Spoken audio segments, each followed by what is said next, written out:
Well, welcome back. We are starting, topic 5. We're on the other half of the halfway point of the year, and we're looking this time at ideologies of the latter 1800s. And without further ado, let's just jump right into it, okay? So here we go. So this particular one, the video of this series for this week, we're going to look at some of the globalization and the local reactions. So as the Western European countries and the other countries sort of expand and take more space, more other countries, and trade and commercial revolution, market revolution are become more and more entwined and complex, we're going to look at how do the local side of things react to it. And there's a couple different ways that we can go. So if you remember about the mid-1800s, there's a lot that's going on. Matthew Perry from the United States has brought the United States naval force over to Japan in 1853, 1854. That's the first interaction there. Britain has been going through a series of opium wars and trade wars with China. The Second Opium War opens up in 1856 and lasts for about 4 years, resulting in British control of many ports along the coast of China. These are particular special treaty ports, meaning that Britain has special, almost sovereign control over these regions, these ports, that China can't really touch. Along the Yangtze River and the other kind of working its way inland, there are ports along there as well. The Suez Canal opens up in 1850, or starts 1859, opens by 1869. That totally changes the way commerce and shipping and trade and even travel between India and China and Australia. That particular movement really picks up. This is a really big, momentous time.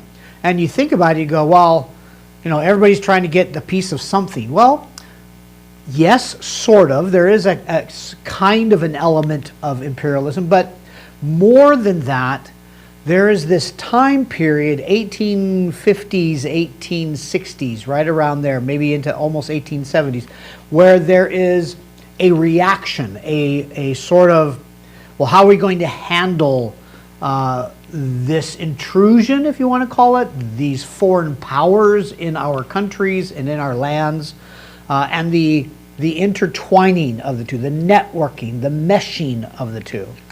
And there becomes this difference between what takes place on the global decision theater, when somebody back in Western England says, okay, we're going to do X, Y, and Z, or we're going to put this trade, or we need this particular market opened, and what happens on the local area, the places where Western Europe has got its roots, it's planted its ports, it's got its locals kind of interacting with Britain or with France or whomever, but it's still, you still got this distance, you still got this time lag, this delay between what happens in the mother country and what is being done, what decisions are being made, what choices are being made at the local level. And that sort of makes sense.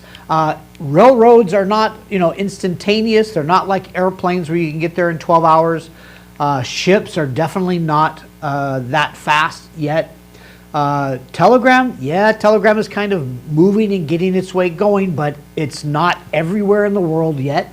So things are still a bit slow. Somebody might, some representative of Britain might make some decision in India, and it'll be weeks before that decision gets back to Britain, to the powers that be. They make a decision, they evaluate it, and go, oh no, we don't like that, or yeah, okay, we're going to back that, and get back to that particular person. There's that lag, and that lag opens up opportunities for mishap, for maybe some good, but there's still that it's not immediate. So we're going to take a look at that. I'm going to give you an example. So Queen Victoria here, she's Queen of England at this time. She's got her fingers in India, in China, in the Kingdom of Siam.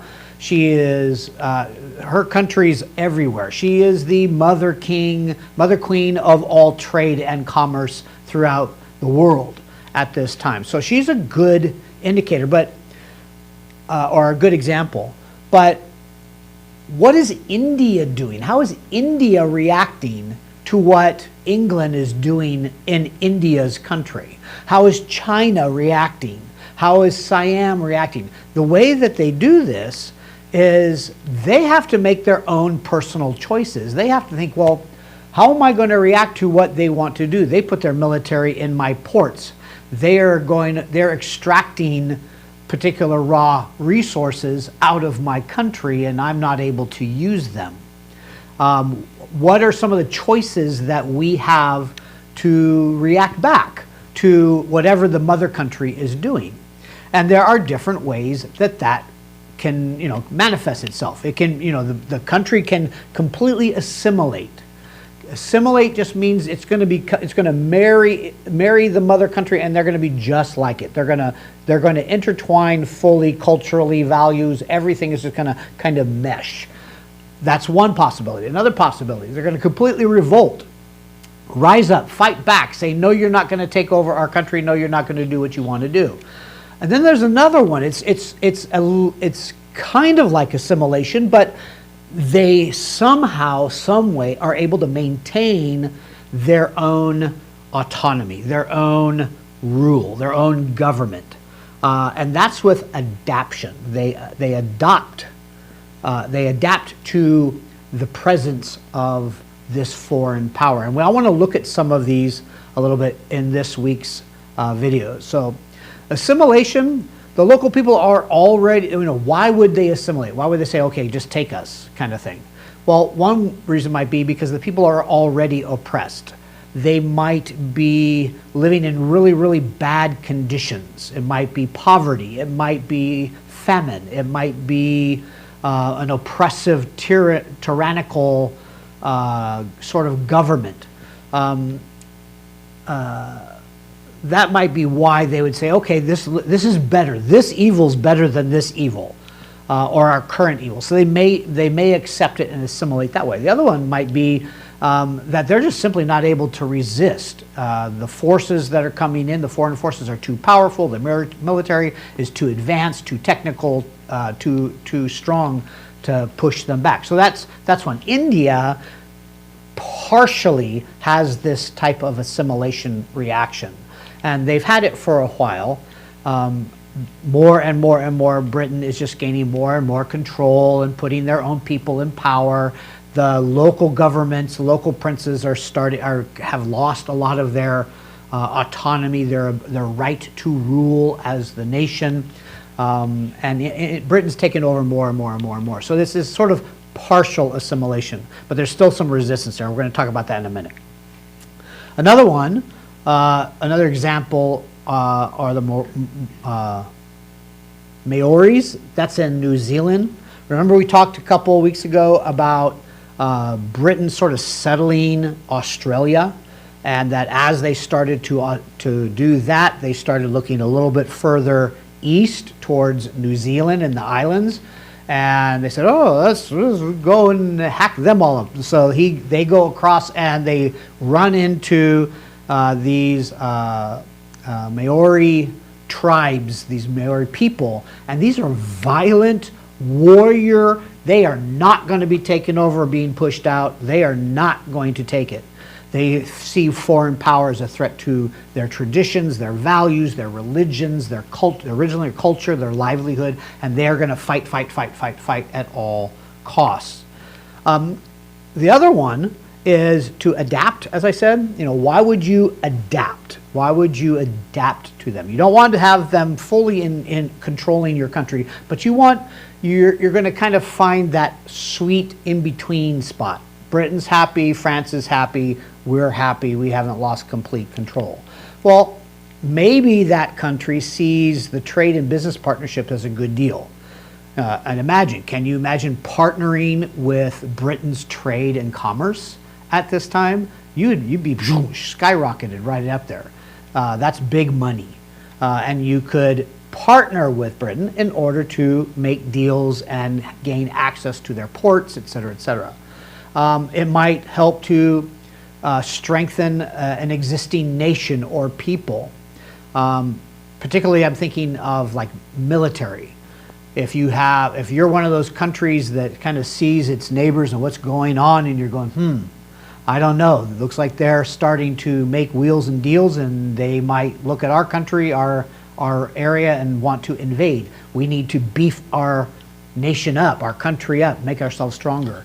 Well, partnership with Britain or France or things like countries like that with strong military, strong navies might be of a good trade-off. And the last one might be resources. We got a good resource, and if we partner with them, if we kind of adapt to their ways a little bit, then they will actually be making money for us. We have a new market. We have an into that market revolution area. Siam, the king of Siam, is a great example of this one. But what I want to do in our next video is I want to look at specifics. It's nice and clean and happy on this page, but in real life, as we all know, things are not completely clean cut. It's not all adaptation. It's not all revolt. It's not all assimilation. There are variations and there are spin-offs of these, and this is a time period where a lot of this was going on. So go grab a snack, go grab something really quickly, come back, and let's get the last video, which is going to be part 2 of global versus local reactions.